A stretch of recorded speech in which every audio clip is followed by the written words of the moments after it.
Hello बच्चों, मैं स्मिता बिजलवान स्वागत करती हूँ आपका आईसीटी वर्चुअल क्लासरूम में। आशा करती हूँ आप सभी स्वस्थ होंगे और अच्छे से अपनी पढ़ाई कर रहे होंगे। बच्चों, आज हम पढ़ने जा रहे हैं क्लास 10th की साइंस। क्लास 10th साइंस में हमारा चैप्टर चल रहा था एसिड, बेस एंड सॉल्ट, जो कि हमने अपने प्रीवियस लेक्चर में पूरा चैप्टर खत्म कर लिया था। इसके सारे टॉपिक्स हमने अच्छे से पढ़ लिए थे। हमने पढ़ा बच्चों एसिड्स क्या होते हैं, बेसिस क्या होते हैं, सॉल्ट क्या होते हैं, एसिड की क्या क्या रिएक्शंस होती हैं, एसिड क्या क्या रिएक्शंस देते हैं, रिएक्शन में क्या क्या प्रोडक्ट बनते हैं, बेस क्या रिएक्शन देते हैं, क्या क्या प्रोडक्ट बनते हैं मेटल्स के साथ, मेटल ऑक्साइड के साथ। ठीक, सॉल्ट क्या रिएक्शन करते हैं, सॉल्ट कौन कौन से केमिकल फॉर्म करते हैं। साथ ही हमने पढ़ा था पीएच के बारे में, पीएच क्या होता है, पीएच का हमारी डेली लाइफ पर क्या इम्पैक्ट होता है, न्यूट्रलाइजेशन रिएक्शन क्या होती है। इसके अलावा हमने अलग अलग चीजें पढ़ी थी कि पीएच लेवल को कैसे मेंटेन कर सकते हैं, पीएच स्केल क्या होता है, ये भी हमने पढ़ा था। साथ ही हमने सॉल्ट्स के बारे में पढ़ा था कि कौन से हमारे वीक सॉल्ट्स होते हैं, एसिडिक सॉरी कौन से हमारे एसिडिक सॉल्ट होते हैं, कौन से हमारे बेसिक सॉल्ट होते हैं, कौन से हमारे न्यूट्रल सॉल्ट होते हैं। ठीक, इसके अलावा हमने baking soda, washing soda, bleaching powder, sodium hydroxide, इन केमिकल्स के बारे में बात की थी। साथ ही बात की थी वाटर ऑफ क्रिस्टलाइजेशन के बारे में कि वाटर ऑफ क्रिस्टलाइजेशन क्या होता है। ठीक है, तो हमने एक्सपेरिमेंट द्वारा समझा था। इसके अलावा लास्ट में हमने पढ़ा था कि जिप्सम क्या होता है, प्लास्टर ऑफ पेरिस क्या होता है, कैसे बनते हैं, क्या इनके केमिकल फॉर्मूलाज होते हैं। तो पूरा चैप्टर हम अच्छे से पढ़ चुके हैं बच्चों। तो आज हम करेंगे इसके क्वेश्चन आंसर। तो स्टार्ट करेंगे हम कुछ एमसीक्यू से। चलिए, तो कुछ मल्टीपल चॉइस क्वेश्चन से स्टार्ट करते हैं। तो पहला क्वेश्चन है, which of the following is a natural indicator. इन चारों में से कौन सा है जो क्या है, एक नेचुरल इंडिकेटर है, यानी कि प्राकृतिक सूचक है या प्राकृतिक संकेतक है, आप कुछ भी कह सकते हैं। चलिए, पहला है मिथाइल ऑरेंज। बच्चों सब जानते हैं कि मिथाइल ऑरेंज क्या है, एक सिंथेटिक इंडिकेटर है। ठीक है, और नेचुरल नहीं। बात करते हैं फिनोल्फथैलीन की। फिनोल्फथैलीन जो है वो भी एक सिंथेटिक इंडिकेटर है। ब्रोमोथाइमोल ब्लू की अगर बात करें तो ये भी क्या है, एक डाई होती है बच्चों, ये भी इंडिकेटर का काम करता है। लेकिन जो हमारा प्राकृतिक सूचक है वो है लिटमस। तो लिटमस क्या होता है, एक प्राकृतिक सूचक होता है। बच्चों ये जो लिटमस है ये दो कलर का होता है, एक ब्लू और एक होता है हमारा रेड। ठीक, जो ब्लू लिटमस होता है वो क्या करता है, ब्लू लिटमस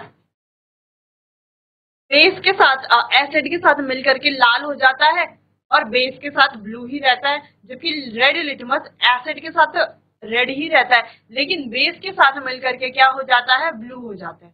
ठीक, चलिए, तो इतनी बात तो हो गई। तो और छोटा सा टॉपिक था एसिड और बेस के इंडिकेटर के बारे में। विच acid is present in lemon. अब लेमन में कौन सी एसिड प्रेजेंट होती है, क्या वो एसिडिक एसिड होती है। देखो एसिडिक एसिड कहाँ प्रेजेंट होती है बच्चों, हमने बात की थी विनेगर की, तो विनेगर में एसिटिक एसिड प्रेजेंट होती है। सिट्रिक एसिड तो लेमन में प्रेजेंट होती है सिट्रिक एसिड। कौन सी एसिड,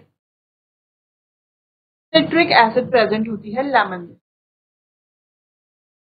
चलिए, बाकी ऑक्सैलिक एसिड कहाँ प्रेजेंट होती है, पालक होता है जो स्पेनिश कहते हैं उसमें। हाइड्रोक्लोरिक एसिड एक स्ट्रॉन्ग एसिड है, स्टमक में प्रेजेंट होती है, हमारे स्टमक में होती है ना हाइड्रोक्लोरिक एसिड। ठीक, चलिए, what is the chemical formula of baking soda.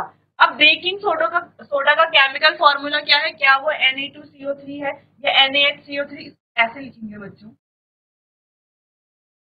NaHCO3, तो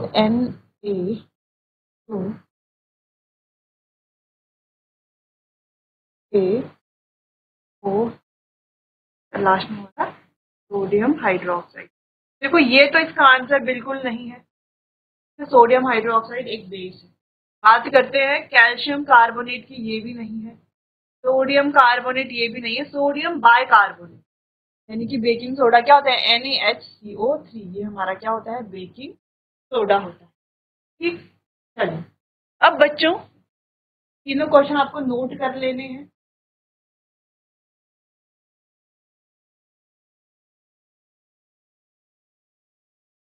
चलिए आगे बढ़ते हैं अगले क्वेश्चन की तरफ।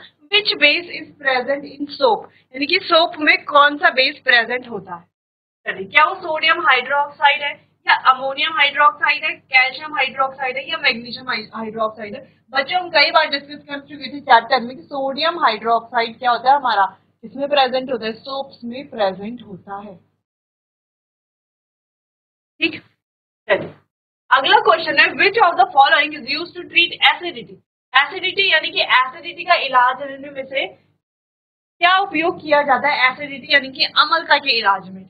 एसिडिटी विनेगर से नहीं, विनेगर में तो खुद एसिड होता है, ये कैसे एसिडिटी को ट्रीट करेगा? भाई कहीं पर पहले से एसिड की मात्रा ज्यादा है, एसिडिटी है, तो वहां पर अगर और एसिडिक चीज डालेंगे, है ना, ऐसी चीज डालेंगे जिसमें एसिड ज्यादा है, तो और ज्यादा क्या होगी, एसिडिटी बढ़ेगी, कम थोड़ी ना होगी। तो विनेगर में तो एसिडिक एसिड प्रेजेंट होता है, तो अगर हम लेते हैं तो एसिडिटी और बढ़ जाएगी। नींबू के रस में सिट्रिक एसिड होता है तो भी एसिडिटी बढ़ जाएगी। बात करते हैं सॉल्ट की, तो सॉल्ट तो न्यूट्रल है, वो तो ना एसिडिक है ना बेसिक है, तो उसका तो कोई रिएक्शन होगा नहीं। लेकिन बच्चों बेकिंग सोडा क्या है, बेसिक नेचर का है।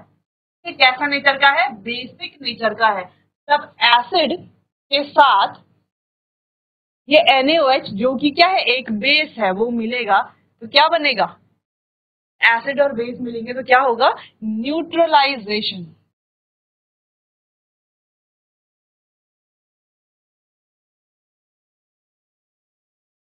न्यूट्रलाइजेशन रिएक्शन होगी बच्चों। ठीक है, क्या होगी, न्यूट्रलाइजेशन रिएक्शन होगी। अब इस न्यूट्रलाइजेशन रिएक्शन से सॉल्ट वाटर फॉर्मेशन होता है, ठीक है, लेकिन हमें सिर्फ यहाँ पर पढ़ना है कि एसिडिटी का ट्रीट कैसे किया जाता है। अगर एसिड की मात्रा ज्यादा है तो उसमें बेस डाल दो, दोनों क्या हो जाएंगे, न्यूट्रलाइज हो जाएंगे। ठीक, अगला क्वेश्चन है, pH of a neutral solution is, कोई भी न्यूट्रल सॉल्यूशन है यानी किसी भी उदासीन घोल का pH या उदासीन विलयन का pH कितना होता है बच्चों, 7 होता है। 0 किसका होगा, जो बहुत ज्यादा एसिडिक होगा। ठीक है, 14 किसका होगा, जो बहुत ज्यादा बेसिक या एल्केलाइन नेचर का होगा। ठीक, 1 किसका होगा, जो एसिडिक होगा, है ना। ऐसा होता है ना हमारा कुछ pH स्केल, ऐसा होता है pH स्केल, यहाँ पे 0 से लेके 14 तक नंबर, यहाँ पर होता है हमारा 7। तो ये 7 जो है ये दर्शाता है न्यूट्रल को। बाकी इधर की तरह क्या क्या बढ़ती है, बेस, इधर की तरफ बेसिक नेचर बढ़ता है, और इधर की तरफ बच्चों, इधर की तरफ क्या बढ़ता है, एसिडिक नेचर बढ़ता है। क्या बढ़ता है, एसिडिक नेचर बढ़ता है। ठीक, बेसिक नेचर यानी कि 8 वाला बेसिक होगा, 9 वाला और बेसिक होगा, 10 वाला और बेसिक, 14 वाला सबसे ज्यादा बेसिक। ठीक, इधर की तरफ बढ़ते हैं तो 7 से पहले 6 वाला एसिडिक होगा, 5 वाला और ज्यादा एसिडिक, 4 वाला और ज्यादा एसिडिक, 1 वाला सबसे ज्यादा एसिडिक, 0 वाला सबसे ज्यादा एसिडिक। ठीक, चलिए इस तरीके से हमारा pH स्केल होता है। चलिए बच्चों नोट कर लीजिए इन क्वेश्चंस को, फिर आगे बढ़ते हैं।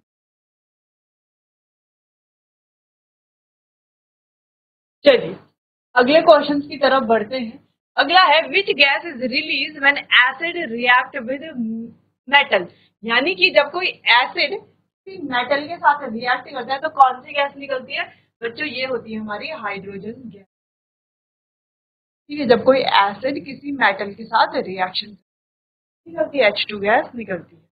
ठीक, अगला, विच of the following is acidic in nature, अब इन सब में से कौन सा जो है वो एसिडिक नेचर का है। देखो बच्चों टूथपेस्ट क्या होता है, ऐसे नेचर का होता है, टूथपेस्ट होता है बेसिक नेचर का। बेकिंग पाउडर भी कैसा होता है, बेसिक नेचर का। सोप साबुन भी कैसा होता है, बेसिक नेचर का। अब जो विनेगर है वो क्या होता है, एसिडिक नेचर का, और इसमें कौन सी एसिडिक पाई जाती है, कौन सी एसिड, एसिटिक एसिड। कौन सी एसिड पाई जाती है, एसिटिक एसिड पाई जाती है। अगला, which salt is use in cold PACS, अब कोल्ड पैक्स में यानी कि ठंडी पट्टियों में कौन सा सॉल्ट यूज किया जाता है, तो वो होता है हमारा अमोनियम नाइट्रेट।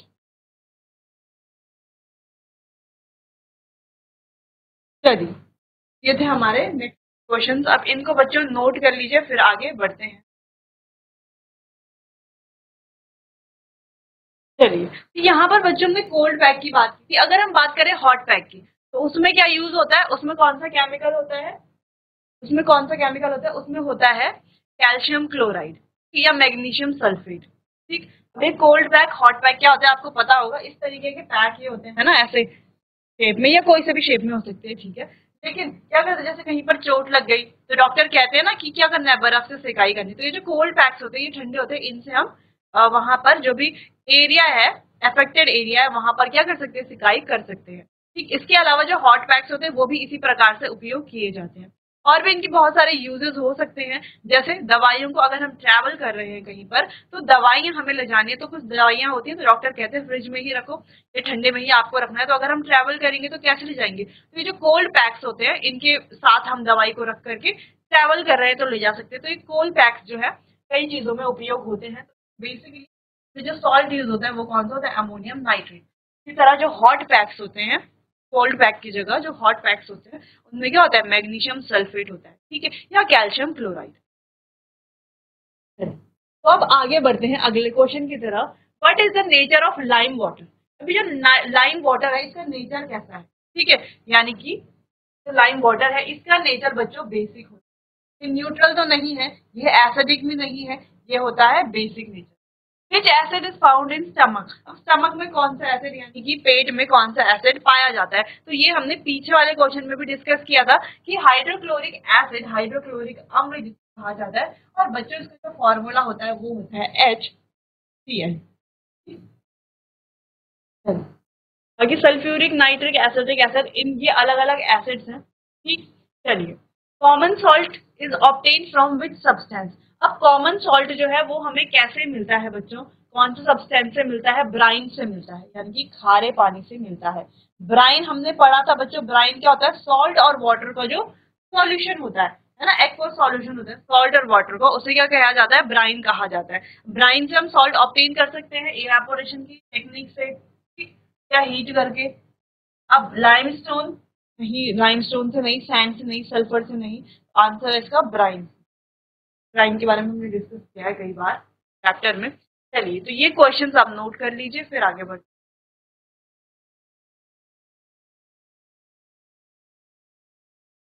चलिए अगले क्वेश्चन की तरफ बढ़ते हैं। अगला क्वेश्चन है, which of the following turns red litmus blue.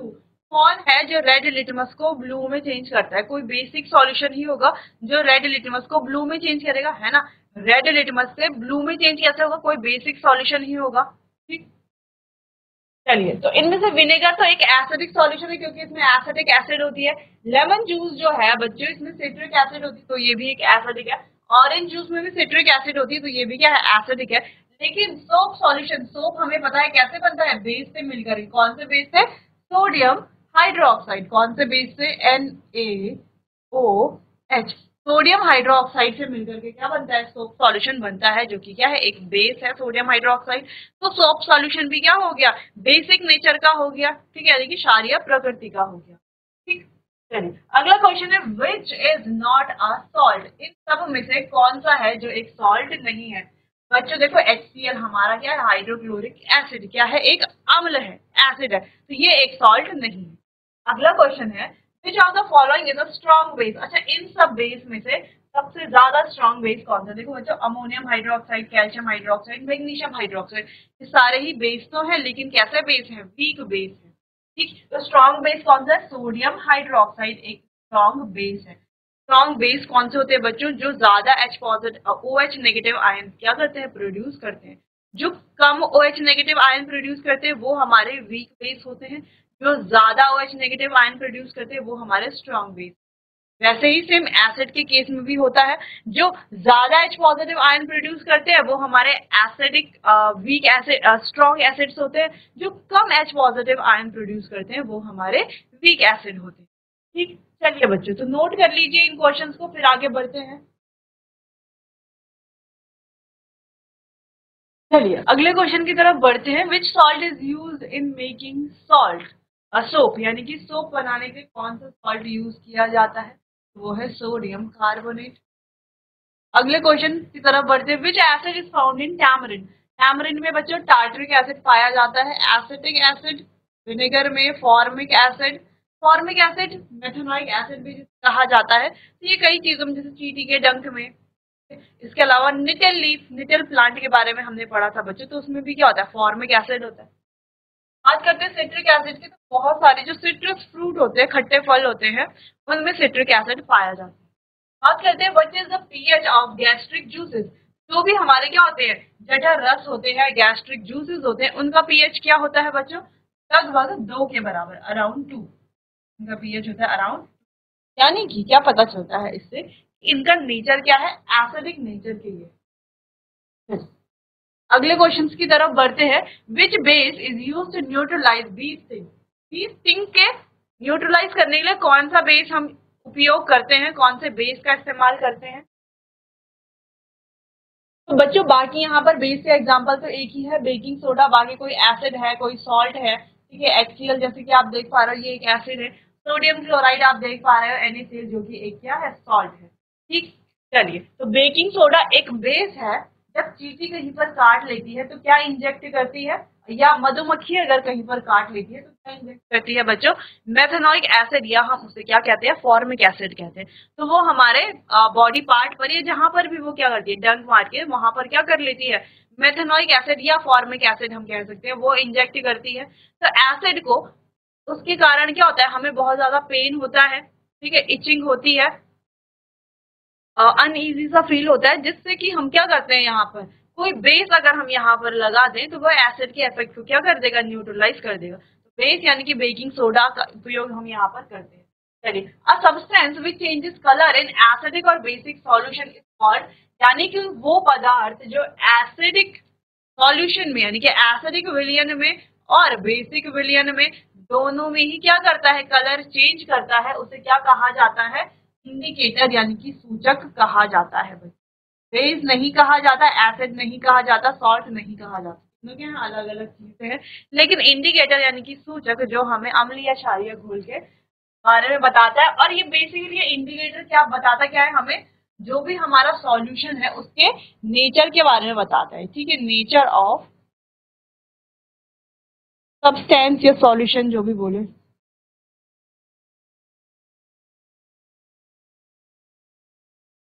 ये हमें पदार्थ के या किसी विलयन के नेचर के बारे में बताता है, प्रकृति के बारे में बताता है। प्रकृति के बारे में यानी कि वो अम्लीय प्रकृति का है, क्षारीय प्रकृति का है, ठीक, या उदासीन प्रकृति का है, तीनों चीजों के बारे में बताता है।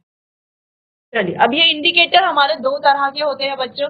एक होते हैं हमारे नेचुरल इंडिकेटर्स, और एक होते हैं हमारे सिंथेटिक इंडिकेटर। और एक और इंडिकेटर होते हैं बच्चों, वो होते हैं हमारे ऑल्फैक्टरी इंडिकेटर्स।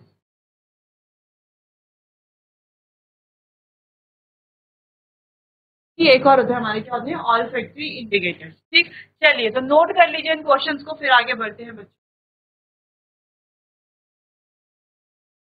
चलिए, अब हम यहाँ पर MCQ टाइप क्वेश्चन तो फिनिश कर चुके हैं। इस चैप्टर से रिलेटेड लगभग हमने हर टॉपिक से MCQ वाले क्वेश्चन बनाए थे, ठीक है, जो कि हमने यहाँ पर सॉल्व कर लिए। अब बात करते हैं कुछ असर्शन रीजन की। बच्चों, जो आप एग्जाम देंगे तो बोर्ड्स में आपके असर्शन रीजन टाइप के क्वेश्चंस भी आएंगे, तो वो भी हम यहाँ पर देख लेंगे। चलिए, साथ ही साथ देखेंगे आपको अटेम्प्ट कैसे करने हैं ये क्वेश्चन। इस तरीके से आपको कुछ दिया होगा, एक होगा असर्शन और एक होगा रीजन, यानी कि एक होगा अभिकथन और एक होगा कारण। तो आपको देखना है क्या अभिकथन सही है या कारण सही है, दोनों चीजें आपको देखनी। फिर आपको देखना है क्या अभिकथन जो है, कारण जो हमने दिया है, क्या उस अभिकथन से मैच हो रहा है। तो ये दो तीन चीजें हैं जो हमें देखनी पड़ेंगी, और उसके अकॉर्डिंग हमें ऑप्शंस को टिक करना है। ठीक, यहाँ पर जैसे अभिकथन दिया हुआ है कि अम्ल नीले लिटमस को लाल रंग में बदल देते हैं, ठीक, अम्ल स्वाद में खट्टे होते हैं, दो यहाँ पर दिए हुए हैं। अब देखो बच्चों, पहला ऑप्शन है जो asset turn blue litmus red, ये तो सही है कि एसिड नीले लिटमस को लाल में परिवर्तित कर देता है, ये स्टेटमेंट जो है वो सही है। ठीक, सेकंड जो हमें रीजन दिया हुआ है, यानी कि कारण दिया हुआ है, उसमें लिखा हुआ है अम्ल स्वाद में खट्टे होते हैं, ये भी सही है कि एसिड क्या होते हैं, स्वाद में खट्टे होते हैं, यानी कि सार होते हैं। दोनों ऑप्शन तो सही है। लेकिन क्या जो आर है वो ए का सही व्याख्या है, क्या आर ए का सही व्याख्या है, ये हमें यहाँ पर कंफर्म करना है। अब हम ये तो जान चुके हैं कि दोनों ऑप्शन क्या है, सही है। ठीक, अगर दोनों ऑप्शन सही है बच्चों, तो हमें चार ऑप्शन यहाँ पर दिए गए हैं, चारों ऑप्शन में देखो A is false but R is true, यानी कि ए गलत है आर सही है, तो ये वाला ऑप्शन तो कभी होगा ही नहीं, क्योंकि हमें पता है ए और आर दोनों ही सत्य कथन है। अगर सी वाले ऑप्शन को देखें तो ए और आर, ए सही है और आर गलत है, ये भी क्या है, गलत है, क्योंकि हमें पता है ए और आर दोनों ही क्या है, सही है। तो हमें ऑप्शन में देख लेना है, जो ऑप्शन बिल्कुल मैच नहीं होता पहले उसको हटा देंगे, उसको एलिमिनेट कर देंगे, ठीक। अब बात करते हैं ए और बी में। तो देखो ए और बी में दोनों ही क्या है लिखा हुआ, A and R the true and R is the correct explanation, A and R true but R is not the correct explanation. अब यहाँ पर दोनों सही लिखे हुए कि ए और आर क्या है, ट्रू है, यहाँ पर भी लिखा हुआ है ए और आर ट्रू है, लेकिन दोनों में डिफरेंस है। यहाँ पर लिखा हुआ है कि आर क्या है, ए का करेक्ट एक्सप्लेनेशन है, क्योंकि रीजन जो है वो असर्शन का करेक्ट व्याख्या है, तो जबकि यहाँ पर लिखा हुआ है कि रीजन जो है वो करेक्ट एक्सप्लेनेशन नहीं है, क्योंकि सही बात है। देखो ये इसका रंग क्या कर लेता है, नीले से लाल कर लेता है, लेकिन इस वजह से नहीं करता कि अम्ल स्वाद में खट्टे हैं इसीलिए ये कर रहा है, नहीं, इसका रीजन कुछ और होता है, ठीक। इसीलिए यहाँ पर ऑप्शन कौन सा वाला सही होगा बच्चों, कि both A and R are true, A और आर जो है वो दोनों ही क्या है, सही है, यानी कि अभिकथन और कारण दोनों सही है, लेकिन जो कारण है वो क्या है, वो अभिकरण का सही व्याख्या नहीं है, लेकिन आर ए की सही व्याख्या नहीं है। सिंपल सी ये बात है। तो इसी तरीके से हमको आगे और भी असर्शन रीजन को सॉल्व करना है बच्चों। ये आप नोट कर लीजिए, टेक्निक आपने देख ली कि कैसे आपको इन क्वेश्चंस को सॉल्व करना है, और जो आंसर आपको लगता है जो बिल्कुल ही गलत है उनको पहले एलिमिनेट करना है, बाकी आंसर्स में से फिर आपको देखना है सही, ठीक। चलिए बच्चों, तो बाकी क्वेश्चंस को हम कंटिन्यू करेंगे अपने आने वाले अगले सेशन में। तब तक के लिए आपका बहुत बहुत धन्यवाद।